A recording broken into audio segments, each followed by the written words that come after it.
top stories in this week's edition of the WINN Weekender. Boundaries Commission report struck down by the High Court. Premier Vance Amory breaks silence on the Nevis Crown land issue, and an illegal landfill discovered in Ottleys. Welcome to the WINN Weekender, a comprehensive recap of some of the major stories making the news this week. I'm Tony Frederick Armstrong. A Constituency Boundaries Commission report intended to effect boundary changes in St Kitts and Nevis has been struck down by the High Court. In his judgment on the case delivered in court Thursday, Justice Darshan Ramdani declared the report null and void. More from WINN TV's Ken Richards. Justice Ramdani ruled that the report, which had already received parliamentary approval, should not be submitted to the Governor-General.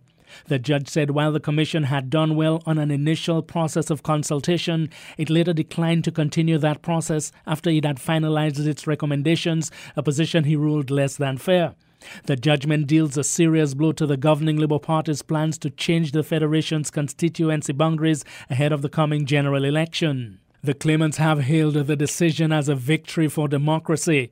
Team Unity leader Dr. Timothy Harris found it difficult to contain his enthusiasm. This is the work of God intervening to help the country and the people, because this has been a long, hard battle for democracy, which in our view was unnecessary from the beginning.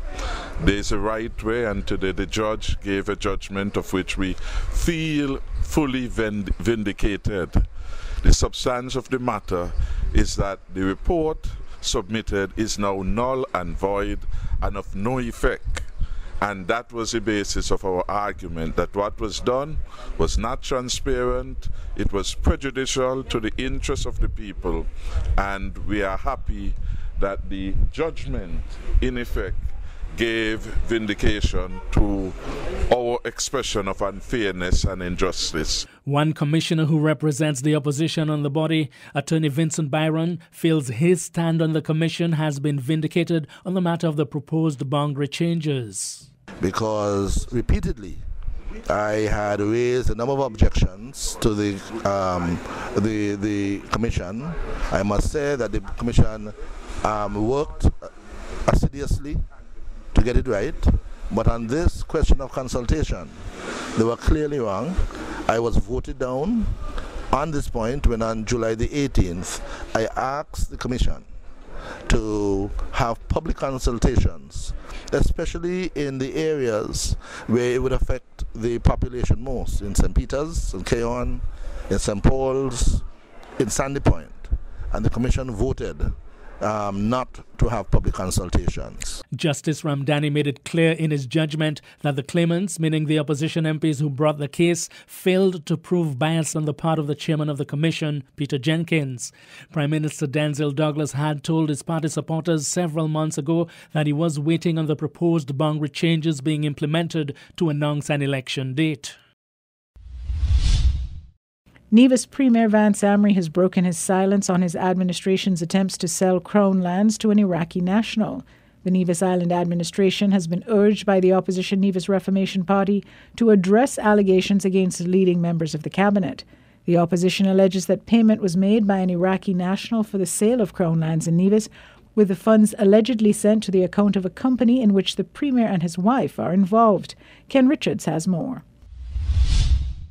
Premier Amory, in an address, said the opposition Nevis Reformation Party and the supporters of their sister party, the St Kitts and Nevis Labour Party, had over the last few weeks made false and malicious allegations against the Nevis Island administration and himself. The allegations flow from an offer by a Mr. Delaire Akrawi, a citizen of the United States of America who is also an Iraqi national, on behalf of Naples Company for General Trading Limited to purchase 9.9 acres of land at Potworks Estate, north of the Medical University of the Americas, for condominium tourist development in the parish of St. James.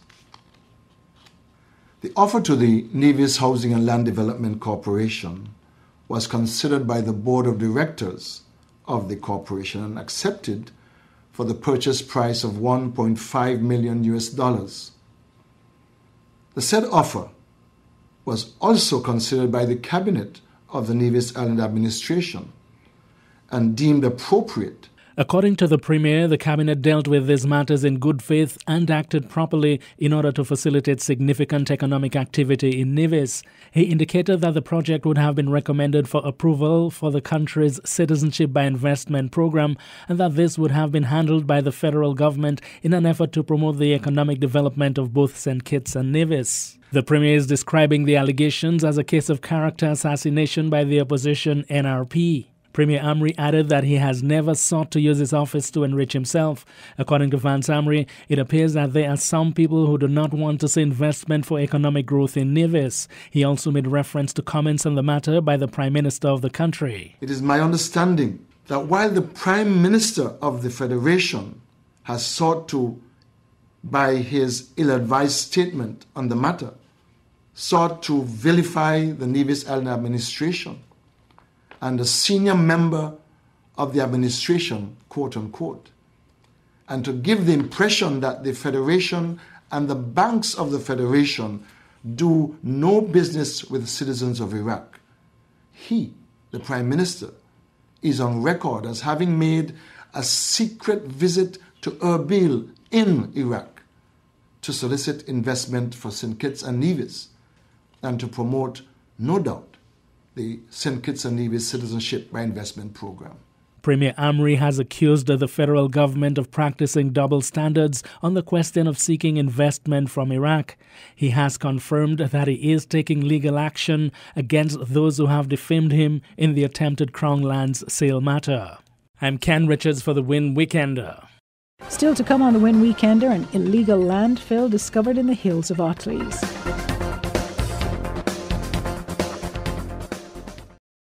WINN is 98.9. 98.9 is WINN FM. WINN FM's mission is to contribute meaningfully to the information, awareness, and the development of our nation and the region through the building of educated and informed communities.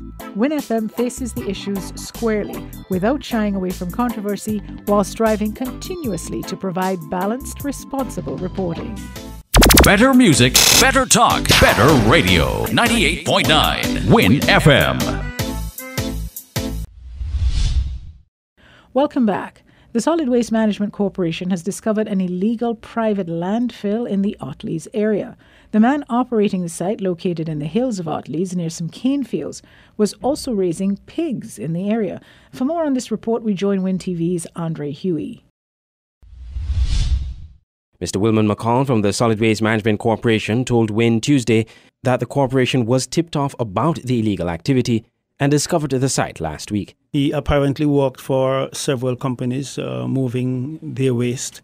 The companies we still have not yet identified. But he would take the material that he takes from those, that he took from those companies, into an area just east of Ottleys Plantation.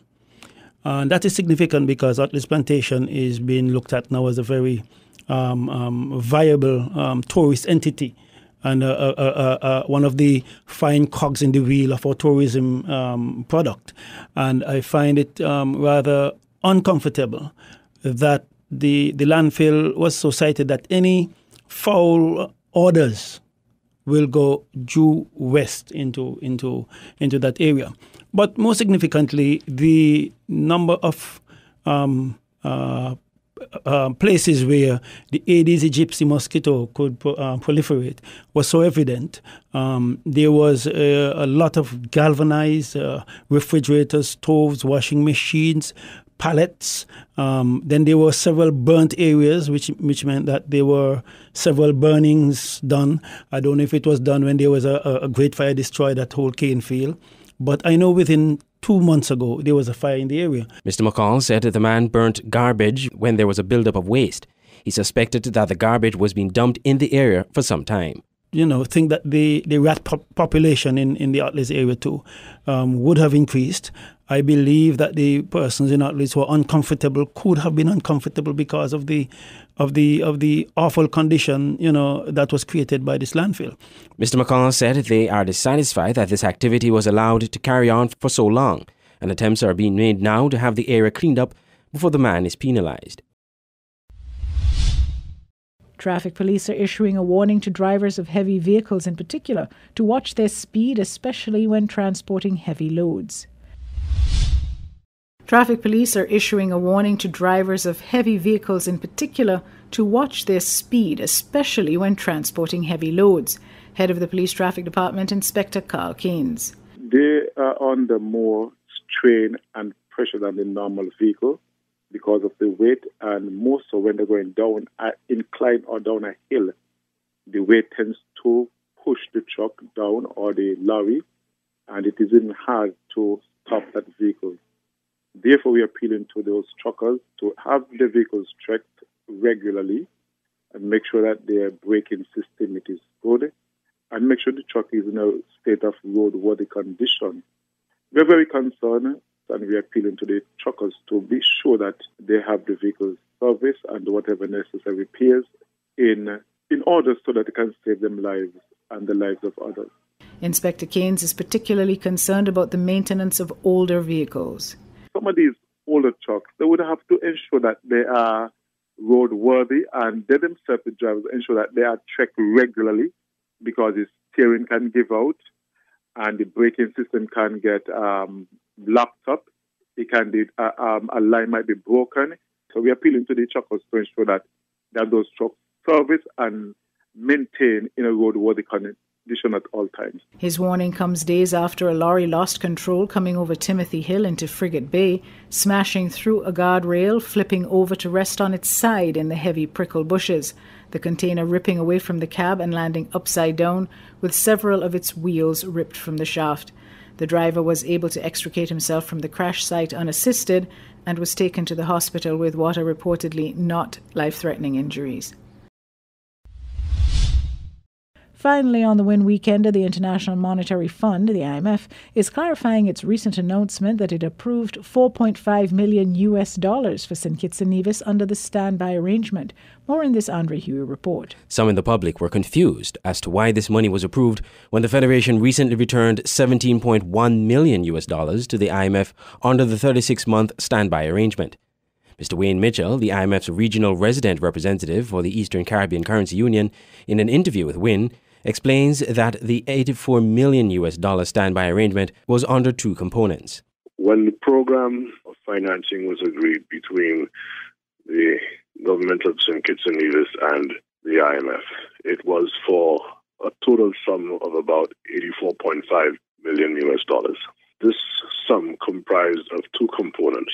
One was for balance of payment support to tide the government over, given its difficulties with debt financing and other financing elements. The second one was a banking reserve fund of $17.1 million, which related to liquidity support for the banking system exclusively. So there are two components. Let's put this now in context in terms of what has transpired over the last month and a half. The government of St. Kitts and Nevis repaid the IMF, the $17.1 million that related to the banking reserve fund. These amounts had been disbursed at the time the program was approved in July 2011. And as I said it earlier, these funds were specific for providing liquidity support to the banking system. It was deemed that this was no longer necessary, that is, liquidity support or the banking reserve fund, and so these funds were returned. So that's one aspect of the transactions that transpired. Mr. Mitchell says the second element of the arrangement was for the balance of payment support, of which there was an immediate drawdown in July 2011 when the program began. He explained that the recent approval of the $4.5 million was from that component of the program, but that the government indicated to the IMF in March this year that it would not draw down on the additional amount and would treat it as precautionary. The approval by the IMF of this payment was a formality, Mr. Mitchell explains. To end the WINN Weekender, a look back at some of our headlines. Boundaries Commission report struck down by the High Court. Premier Vance Amory breaks silence on the Nevis Crown land issue. This has been the WINN Weekender. On behalf of the WINN TV News team, I'm Tony Frederick Armstrong. Thank you for watching.